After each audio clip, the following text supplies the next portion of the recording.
బాసర నుంచి భద్రాచలం దాకా వందల కిలోమీటర్లు గోదావరి నది ప్రవహిస్తున్నా తెలంగాణ ఎడారిగా మారుతున్నదంటూ ఎన్నో సందర్భాల్లో ఉద్యమాలు కూడా సైతం చేయడం జరిగింది.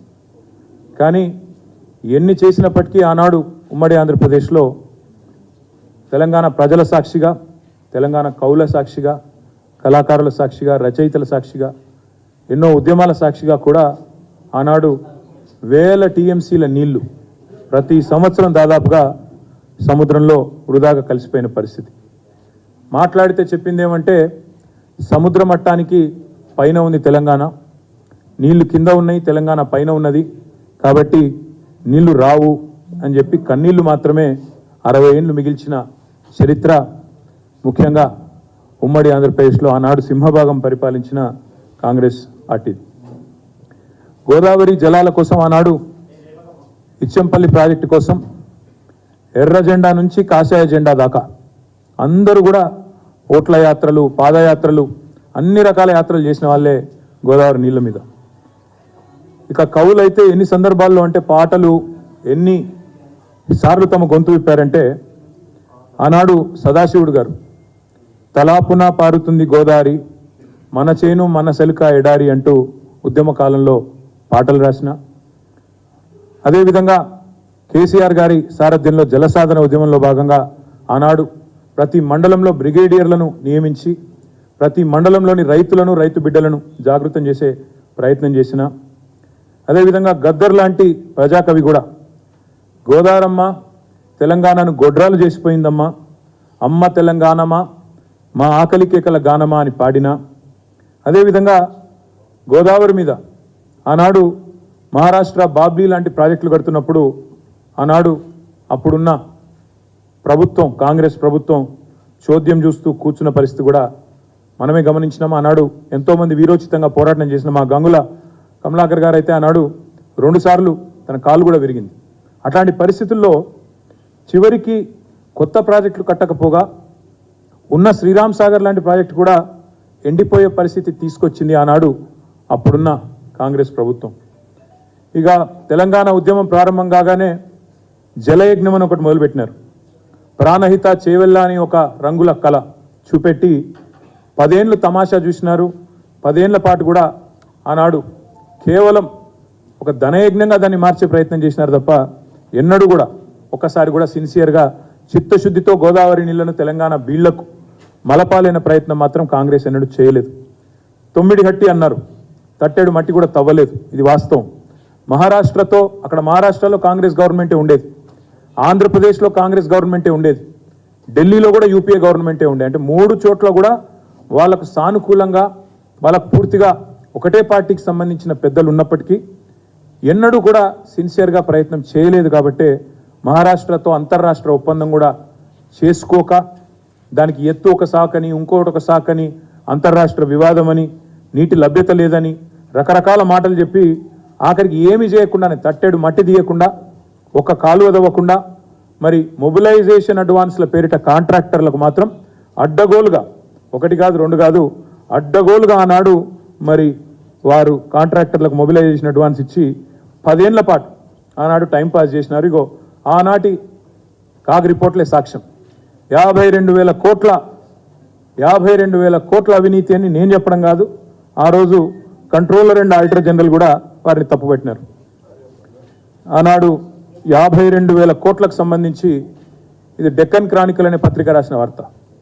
52,000 కోట్లు అని చెప్పి, ఇది టైమ్స్ ఆఫ్ ఇండియా అనే పత్రిక జలయజ్ఞం the mother of all frauds అని చెప్పి ఆనాడు టైమ్స్ ఆఫ్ ఇండియా అనే పత్రిక రాసిన వార్త. అంటే ఇట్లాంటి కోకొల్లలు ఆనాడు కనీసం కాలువ తవ్వకుండా, కనీసం తట్టడి మట్టి తీయకుండా, మొబిలైజేషన్ అడ్వాన్స్ల పేరిట ఆనాడు ఇది జలయజ్ఞం కాదు ధనయజ్ఞం అనే స్థాయికి ఆనాడు మరి అప్పటి కాంగ్రెస్ ప్రభుత్వం తీసుకున్న ప్రోగ్రాంని ఎంత దుర్మార్గంగా నడిపినారో ఆ రోజు రాష్ట్ర ప్రజలందరూ కూడా గమనించారు. దాన్ని సంస్థలు కూడా తప్పుపట్టినాయి. 10 ఏళ్ళు కేంద్రంలో, 10 ఏళ్ళు ఇక్కడ ఆంధ్రప్రదేశ్లో, 10 ఏళ్ళు మహారాష్ట్రలో ఉన్నప్పటికీ ఒక్క అనుమతి కూడా కనీసం గోదావరి మీద సాధించని దుస్థితి కాంగ్రెస్ యొక్క, ఆనాటి కాంగ్రెస్ యొక్క పార్టీ యొక్క దివాలా కోరు రాజకీయానికి నిదర్శనం. మళ్ళొకసారి నేను విజ్ఞప్తి చేస్తా ఉన్నాను. తెలంగాణ రాష్ట్రం ఏర్పడిన తర్వాత, ఎందుకంటే నీళ్ల కోసమే జరిగిన పోరాటం కాబట్టి, నీళ్లలోనే నిప్పులు పుట్టించిన ఉద్యమం కాబట్టి, తెలంగాణ రాష్ట్రం ఏర్పడిన తర్వాత గోదావరి నీళ్లను మన బిల్లుకు మళ్లించాలనే ఒక సదుద్దేశంతో ప్రాణహిత చేవెళ్ళ ప్రాజెక్టును ఆనాడు, ఎందుకంటే సిడబ్ల్యూసి స్వయంగా చెప్పింది ఈ ప్రాజెక్టు సరైన ఆలోచన కాదు అని. అందుకే కేసీఆర్ గారు నిపుణులతో, మేధావులతో, రిటైర్డ్ ఇంజనీర్లతో, సర్వీస్లో ఉన్న ఇంజనీర్లతో, అదేవిధంగా కేంద్ర ప్రభుత్వ రంగ సంస్థలతో అందరితో కూడా చర్చించిన తర్వాత వాటి నివేదికలు తీసుకున్న తర్వాతనే ఆనాడు గోదావరి నీళ్లను తెలంగాణ బిల్లుకు మళ్లించాలనే ఒక భగీరథ ప్రయత్నం ప్రారంభించినారు. అప్పటికే మహారాష్ట్ర చెప్తా ఉంది, అక్కడ బీజేపీ ప్రభుత్వం వచ్చింది.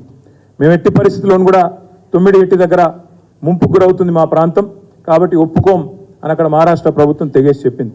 ఎన్నింటికి మించి సెంట్రల్ వాటర్ కమిషన్ తుమ్మిడిహెట్టి దగ్గర నీటి లభ్యత లేదు అని స్పష్టంగా తన నివేదిక ద్వారా చెప్పింది. చెప్పడమే కాదు, ఆల్టర్నేటివ్ చూసుకోండి, ప్రత్యామ్నాయం చూసుకోండి అని స్పష్టంగా చెప్పిన తర్వాత సెంట్రల్ వాటర్ కమిషన్ లెక్కలు, వ్యాప్కో సర్వే, నిపుణుల సలహాలు, సంప్రదింపులు, ఇవన్నింటి తర్వాత ఆనాడు తుమ్మిడిహట్టి కంటే ఎక్కువ నీరు లభ్యత ఉండే మేడిగడ్డ వద్ద మరి నీళ్లు తీసుకోవడం మేలు అనే నిర్ణయానికి వచ్చి కాళేశ్వరం అనే ప్రాజెక్టుకు ఆనాడు శ్రీకారం చుట్టడం జరిగింది. అనేక సార్లు, ఒకసారి కాదు అనేక సార్లు పక్క రాష్ట్రంలో బీజేపీ గవర్నమెంట్ ఉన్నా, వారితో రాజకీయంగా వైరుధ్యం ఉన్నా అనేక సార్లు అక్కడికి పోయి మేడిగడ్డ దగ్గర మేము కట్టుకోబోతా ఉన్నాం. మరి ప్రాణహిత, గోదావరి మొత్తం అంతా కూడా అక్కడ అద్భుతమైన నీటి లభ్యత ఉన్న ప్రాంతంలో కట్టడం వల్ల మాకు లాభం జరుగుతుంది, మా రాష్ట్రానికి, అదేవిధంగా మీకు కూడా ఇబ్బంది తప్పుతుందని చెప్పి వారిని ఒప్పించి అంతర్రాష్ట్ర ఒప్పందం కూడా చేసుకొని మరి ఒక డిప్లొమసీ చూపెట్టి, ఒక వాటర్ డిప్లొమసీ అనే కొత్త ఆలోచన విధానాన్ని కూడా శ్రీకారం చుట్టి గోదావరి పైన బరాజుల నిర్మాణం చేయడం జరిగింది.